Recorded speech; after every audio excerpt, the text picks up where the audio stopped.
El estudio Pixar no necesita introducción. Es más que sabido que por detrás carga un catálogo que incluye varias de las películas de animación más celebradas en la historia del medio, tanto por sus méritos técnicos que cambiaron la orientación de este tipo de largometrajes, como por sus múltiples historias originales, llenas de personajes entrañables y temáticas relevantes. Bueno, al menos así se podría decir que fue hasta, en lo discutible, la entrada a la década pasada, posterior al lanzamiento de Up y Toy Story 3. Ya pasado este punto es de notar que la capacidad de hacer grandes historias del estudio se ha en cierta forma desvanecido, con una que otra gran excepción a esta aserción, pero por lo general los largometrajes se han limitado a hacer secuelas innecesarias de obras exitosas que no han capturado la magia original, o historias originales con serios problemas de estructuración que sus más grandes producciones no presentaban. Y ojo, que no se malinterprete, no digo que todas las entregas del estudio en los 2010 sean malas o algo por el estilo, sino que poniéndolas en una balanza con por ejemplo la década de los 2000, es notoria la diferencia y la actual carencia de títulos que le hagan el gran peso a los momentos más legendarios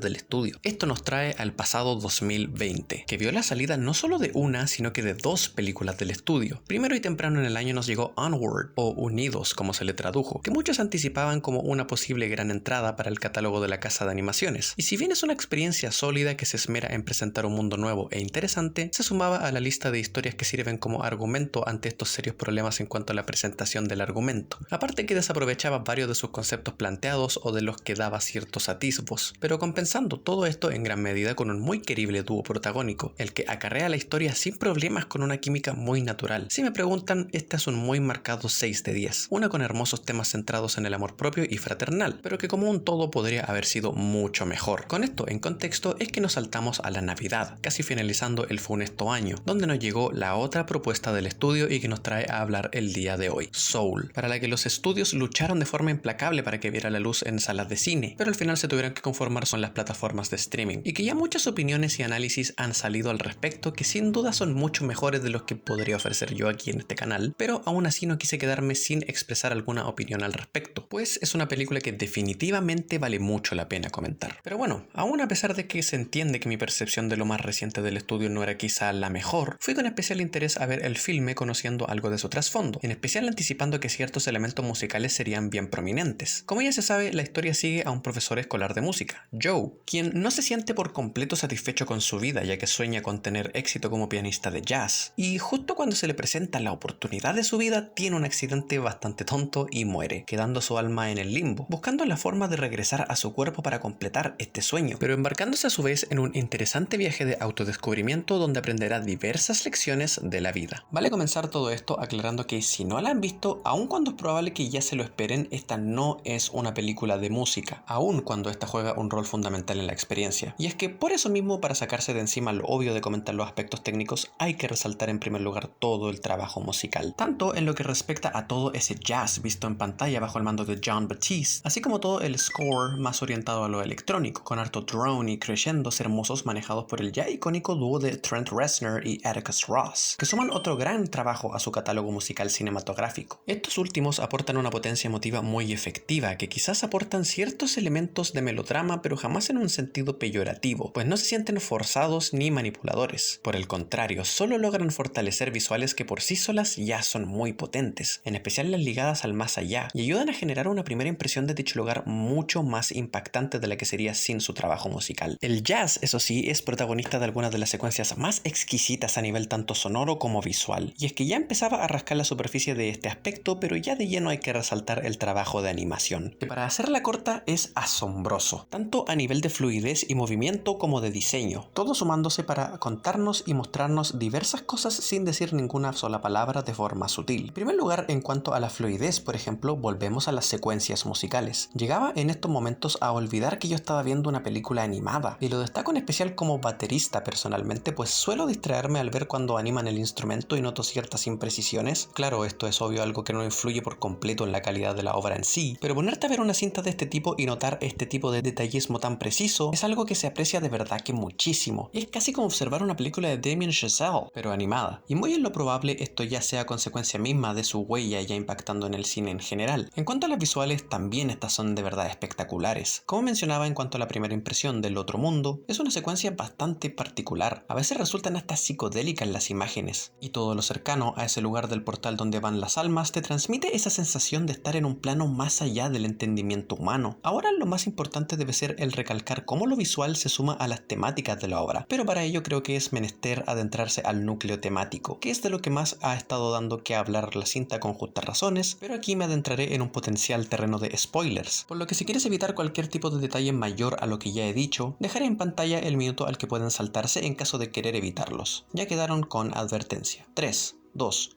1... ¡Let's go!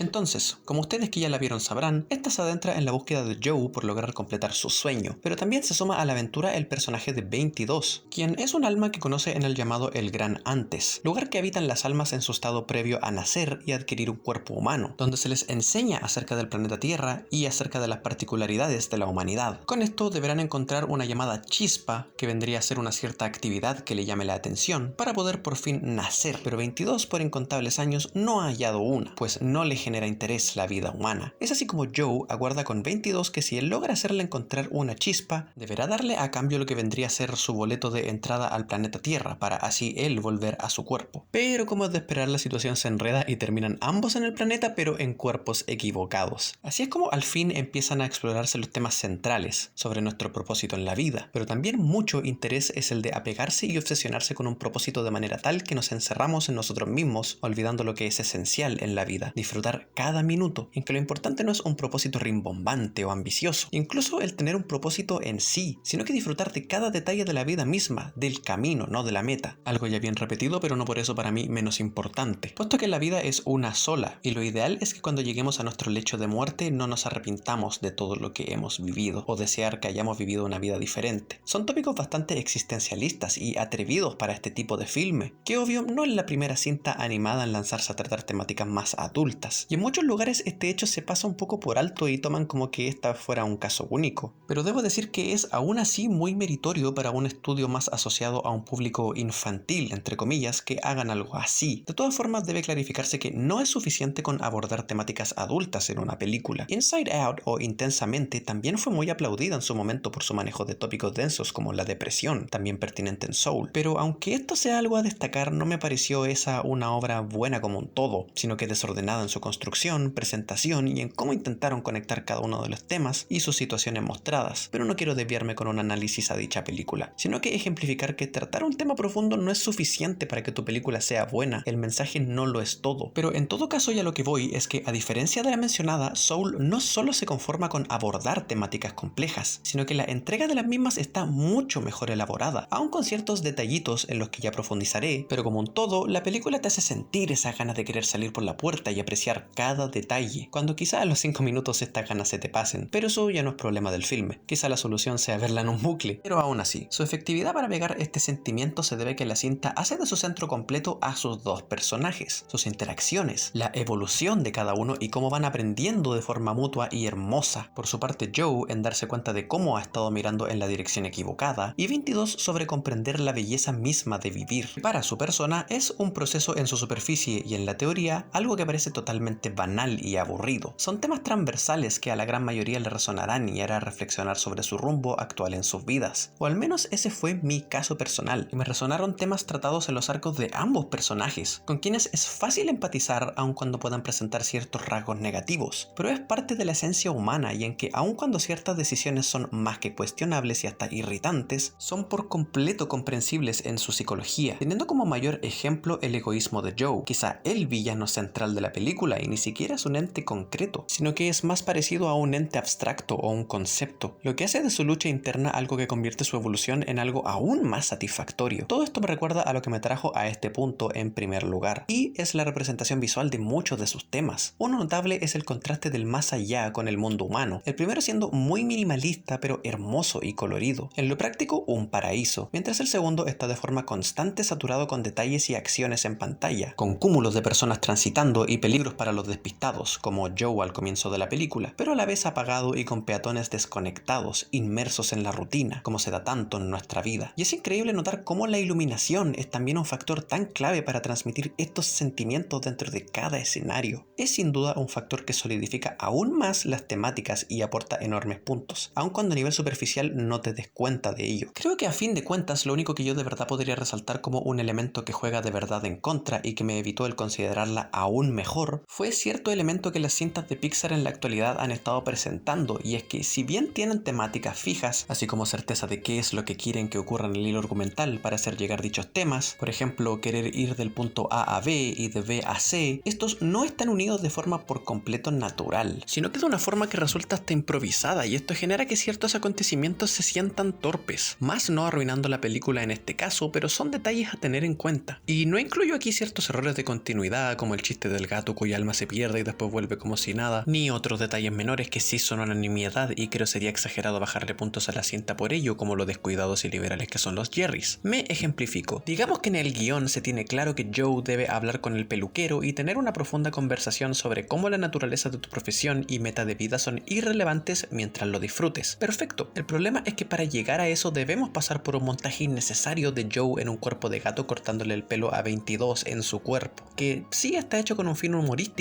pero en lo personal resulta más incómodo que de verdad gracioso o necesario. Es como que lo ves en pantalla y te preguntas, ¿de verdad esto debería estar pasando? Pero supongamos ustedes me responden que sí. Ya, pasémoslo por alto para ver otro ejemplo. También es vital para la trama que la alumna de Joe hable con él, pero sin saber que en realidad 22 está en su cuerpo, para así tener una conversación que sirva como medio para que 22 empiece a cambiar de parecer sobre la orientación de la vida. De manera que igual sirve como un momento de refuerzo de aprobación que la pequeña añoraba de parte de Joe, pero el problema es que cómo esta situación ocurre es de forma demasiado conveniente, en que la niña justo en el momento preciso va al apartamento de Joe para tener la plática y listo, se va, así como así. Lo que no solo resulta forzado, sino que termina relegando el rol de la niña a que esté en la historia solo con este propósito de peón argumental. Y es que ese personaje o bien se podría haber dejado solo para el principio del filme, para el chiste de ese momento, que está bien, o podrían haberle dado quizá otra escena más cercana a la conclusión, para que no fuera ese su único rol. Pero así como quedó en el producto final resulta, de nuevo, forzado. Y teniendo en cuenta los más grandes momentos de Pixar, como por ejemplo Ratatouille o sus obras más clásicas, este es un problema que no está presente en ellas, en que todo el hilo argumental está atado de forma muy orgánica, clara y coherente, por lo que la presencia de este tipo de detalles en la actualidad le evita estar a ese nivel de forma exacta, más no le evita de nuevo ser una experiencia muy bien hecha que logra su objetivo, pues si bien debo volver a recalcar que estos detalles podrían ser muy mejorables, no arruinan la experiencia y en contraste a por ejemplo Intensamente, mucho del elemento de improvisación del cómo se va armando por sí sola fluye al menos de forma más enganchante y guiada por los personajes, de forma que no rompe con el tono de manera molesta. Hace de las interrupciones mencionadas más unos meros percances que problemas de verdad desastrosos. Y ya con todo esto dicho, siendo sincero, no sé qué más agregar. Los diseños en general aportan un sentido de identidad particular, tanto de los humanos como de los Jerrys. El montaje introductorio puede de primera resultar muy apresurado, pero en retrospectiva dura lo necesario y cimenta bien el tono. El final, si bien es obvio que no lo voy a spoilear ni a entrar en mucho detalle sobre qué ocurre, se ve venir, y puedo comprender que será un punto que te hará o romperá la experiencia en cierto grado, pero en lo personal fue una resolución satisfactoria que era lo correcto en cuanto a sus propuestas temáticas y argumentales, así como para su público objetivo. Es una hermosa obra con temáticas más que relevantes en esta época contemporánea, de tantas presiones, ansiedades, y en que por la ilusión de que todo está fluyendo más rápido solemos estresarnos hasta un punto nocivo. Todo esto hecho desde un ángulo que logra armar algo amigable para todo público, aun cuando lo más lógico será que muchas secuencias resultarán de esas que cuando niño no las entiendes. Pero espero amerite futuras conversaciones entre padres e hijos para intentar abarcar este tipo de tópicos importantes de una forma saludable. A nivel técnico y narrativo es a mi parecer todo un logro, y es esa joya de Pixar que por más de una década estaba al debe, sintetizando gran parte de los atributos más positivos que ha caracterizado al estudio, desde innovar aunque sea de forma sutil en cuanto a su construcción, así como entregando una bella historia que, para terminar, solo cae en lo mencionado con anterioridad. Es por todo esto que termino sintiendo que Soul merece no menos de un 8 o un 8.5 de 10, y es sin duda una de mis absolutas favoritas de las que salieron el año 2020, por lo que si ustedes aún no la ven, no se las puedo recomendar más. Sin nada más que decir, espero les haya gustado esta opinión. De ser así, les invito a dejar su like y a suscribirse para estar al tanto de nuevo contenido ligado a cine como de música. Sigan cuidándose como se debe y me despido deseándoles un buen día, tarde, noche o lo que sea, y nos vemos en un próximo video.